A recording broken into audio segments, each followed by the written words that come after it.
Mga buhing santos, welcome sa atong tulumanon sa Day Sunriser. Ningubos ning soon na Dr. Def mo dapit kaninyo ning ato karon nga paghisgutan possible conversion sa Protestantism, Islam and Judaism. Nining higayuna karon atong timan-an nga ang Dios mo'y nagabuot o mo'y nagakontrol sa tanang mga panghitabo ni ining kalibutan. Ecclesiastes chapter 3 verse 1 to 11. Ang Dios mo'y nagkontrol sanglit siya'y tag-iya sa panahon. Na nining higayuna karon ang pangutana, is there a possibility? Posible ba nga ang Judaism religion diin biblically speaking na pundar kini niadtong tuig 2000 before Christ, so ilabihay kadugay. So before Christ 2000 ug sa diha nga natawo agatong Ginoo diha nagasugod ang year 1. So year 1 gikan sa paghimugso ni Hesus hangtod karon is 2026. So kung atong isumada ang 2,000 years before Christ, that's during Abraham, gamaoy giila, gamaoy punuan o nagatukod ni ining Judaism nga relihiyon. Itutal na to ang 2,000 to plus 2026. So, miabot og 4,026 years kining tinuhuan nga Judaism. Now, ato kining paghisgutan 4,026 years period of Judaism religion. Ikaduha, ang Islam religion as founded by Prophet Muhammad niadtong 610 during Christ or Christian era.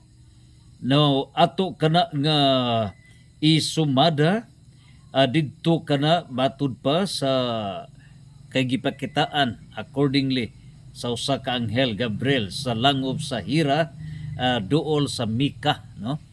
Now kung atong isumada ang pila ka tuig from year 610 ngadto na sa tuig 2026 miabot kana og 1,416 years kining relihiyon nga Islam. Karon, kung atong ikumparar ang Christianity, diin nabahin sa duha. Ang, of course, tulo muna, no?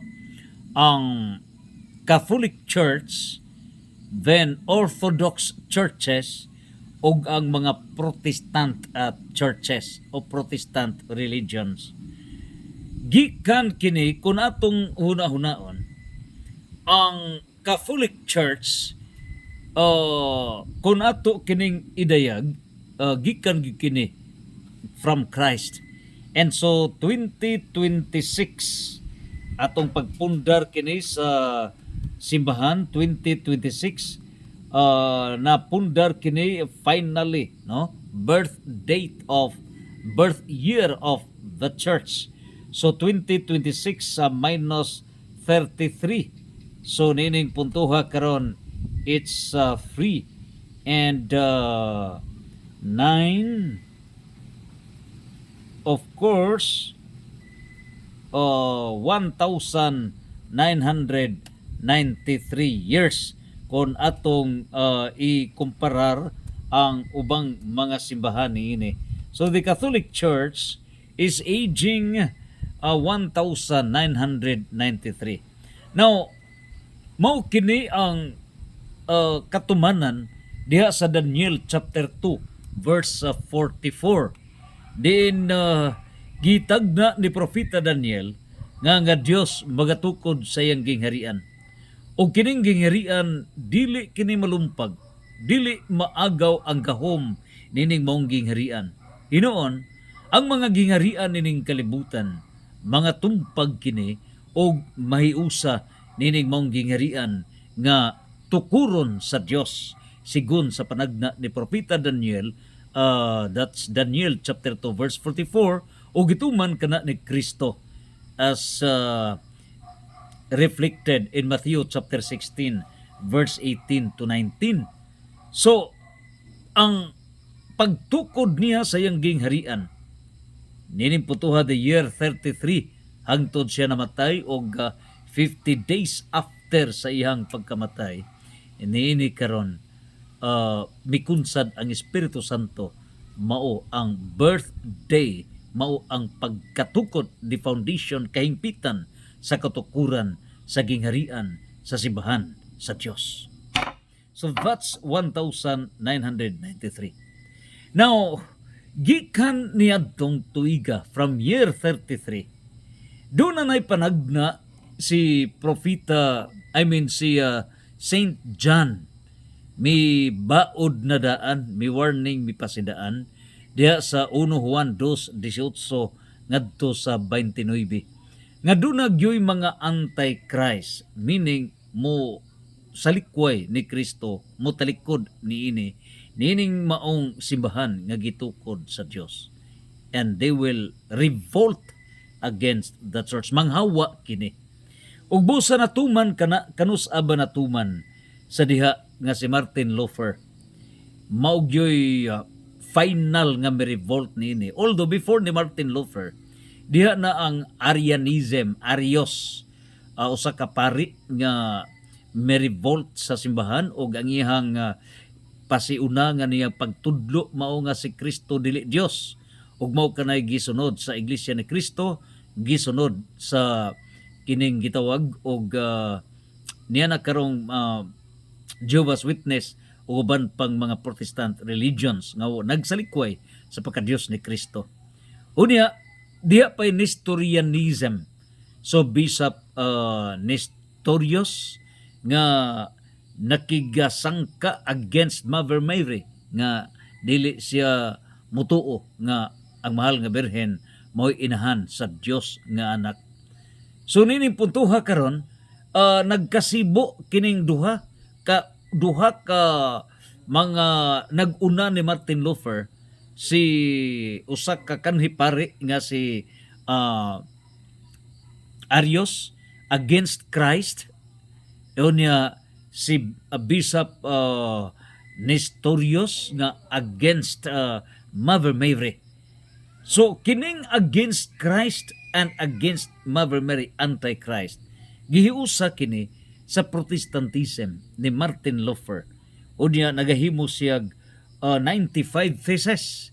Busa sa diha nga iya kini nga gi-publish ang 95 theses, og didto gyud giposte gyud niya, gitaod diha sa Wittenberg Church, ug mao kadto ang pitsa sa October 31, 1517 nga mao official nga pag-revolt, mao'y pagtukod sa Protestantism, nga mao'y Protestant Reformation, Protestantism nga mao'y pag-revolt against the Christ-founded church niadtong October 31, 1517. In other words, gikan sa 1517 to 2026, a span of 509 years of Protestantism nga miabot nag 49,000 ka mga Protestant religions, all revolting and attacking against the Christ-founded church. Karon ang pangutana, unsa bay senaryo sa may labot ining gubat sa Iran, sa Israel, sa USA, nining religious sa factors sa tibok kalibutan? Timan-an nato nga dunay duha ka klase nga revolution. Revolution of the body and revolution of the spirits. Kining gubat nga atong nakita, Iran, that's Islam controlled country. Israel, Judaism controlled country. USA, Protestantism controlled country.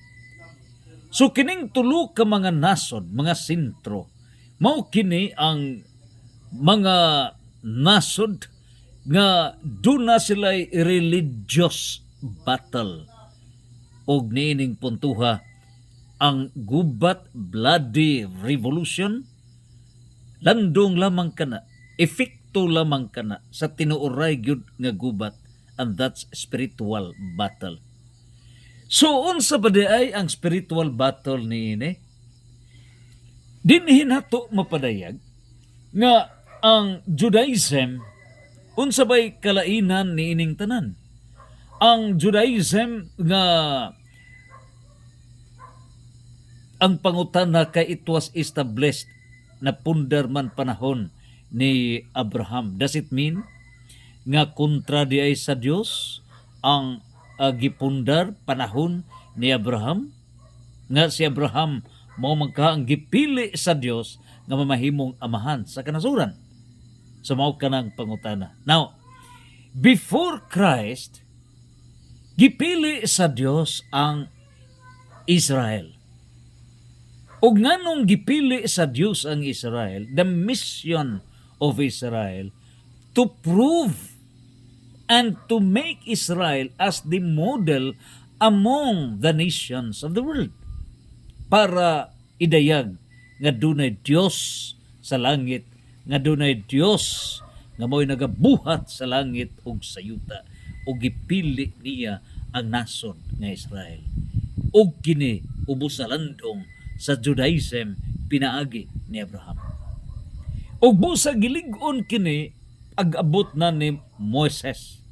Ug busa naa diha ag nagkadaiya nga mga balaod. Apan niining puntuha sa Mount Sinai niadtong mga tuig 1,300 before Christ, panahon ni Moises.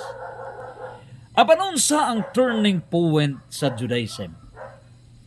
Nahitabo na nga ang mga Sadusiyo, mga Parisiyo, so mga mga matawag kini duha kini ka grupo, no? Ang mga Sadusiyo o mga Parisiyo. So unsa ba kini sila? Mao kini ang mga magtutudlo sa balaod o ingon man usab ang mga pari. So unsa bay kalainan ni ini? Ang mga Parisiyo, the Pharisees. So these Pharisees ug unsay kalainan ni ining mga Pharisees and mga Sadducees, dinhi nato unsay nahitabo niini diha sa Judaism. Mao kini ang Pharisees, mao kini ang very influential religious and political nga hugpong sa first century Judaism. Nining puntuha nga doon na sila strict adherence sa written Mosaic law and oral traditions. So kini karong mga Parisiyo, mao kini ang giksaway kini ni Kristo o gingon mo sab ang mga Sadusiyo. Ngano? Kay nining puntuha, mao kini ang nakigsangka batok ni Hesus. So unsa ba'y kalainan? We talk on Judaism. Unsa ba ang kalainan and niini karon nga Sadusiyo og kining mga Parisiyo? Unsa bagyoy main difference niini? Now, ang mga Parisiyo, mao kini sila ang middle class o oral abiding traditionalists nga mituo sila nga dunay kinabuhi after mamatay ang tao, dunay resurrection. Mga Parisiyo, samtang kining mga Sadusiyo, mga dato kini sila, mga aristocrats kini sila, may reject nga dunay oral tradition, may reject nga dunay mga anghel, may reject nga dunay kinabuhi human mamatay ang tao. So dinhi mapadayag nga kini sila mao kini ang dunay mga diferensya niini. Unya ang pangutana karon mga kinsa ba niini ang mga nagkupot niini kunuhay mga balaod, no, mga laws, mosaic laws, ninhigi ilhan ang gipakadakaan kini karon nga mosaic law, no, mao kini gipakadak-an nila, and in fact gi kontra na mismo ang mga gitudlo ni Kristo. So unsa bay nahitabo niini? Mao kini ang gisaway na ni Kristo, ngano ba? Tungod kay ang ilang gipakadak-an maura ang nawa na ang spirit of the law. Busa giusab kana ni Kristo. Dunay changes pag-abot na sa Christianity. So, pag-abot sa Christianity, a different religion. So, na-oppose, nasukwahi na sa gituhuan sa Old Testament. So, ngano ba? Tungod kay ang Judaism, mao lamang katoy usa ka religious political grupo in choosing Israel. Nining putuha gumikan kay ng Israel, wala man makapasar, misupak man. Mao hinungdan nga na-disperse sila, na papas ang napulo ka tribo, 10 tribes. Busa ang Diyos sa langit, personal, nga mo'y nagatukod sa iyang gingharian. In other words, repealed ang daang pagtuo si Kristo na mismo, ang Diyos na mismo. Og niining puntuha, there is only one church. Mao na nga ang Judaism, all other religions of the world, ang Islam, ang non-Christian religions, shall bow down to the kingdom that God has established through Christ, ug kini mao'y mudaog sa tibuok kalibutan. So mao kana ang dagan. Nan karon ang pangutana. Kini karong nang hitabo nga gubat sa tibuok kalibutan. Unsa ba gyud kini? Ang Judaism nga dunay 16.7 million og sentro diha sa Israel, posible ba nga kini sila mulugak kini? Unya naaman kini sa Mateo, giingon dire sa Mateo chapter 23 verse 39, nga kung kamo muila sa Dios, panalaginan kamo, panalaginan kamo. Busa hangtod nga ang Judaism, hangtod nga ang Israel, dili mudawat ni Kristo. Goodbye. Goodbye. And let it be clarified that the Israelite nation has failed in their mission. Supposedly, ngano ba nga buhat man sa Dios kining ikaduhang sugo nga ayaw kamo pagkulit og laing mga larawan, mag-ila og laing Dios. Tungod kay nakasupak mismo ang Israel. Ang Israel misunod sa nagkadaiyang nga mga nasod sa kalibutan nga miila na og laing Dios aside from the true God. Og sunod sila sa nagkadaiya nga mga idolatres, nagsunod sila sa nagkadaiya nga mga Dios-Dios nga dili Dios. Nining puntuha, dunay litany sa lista sa mga polytheistic gods.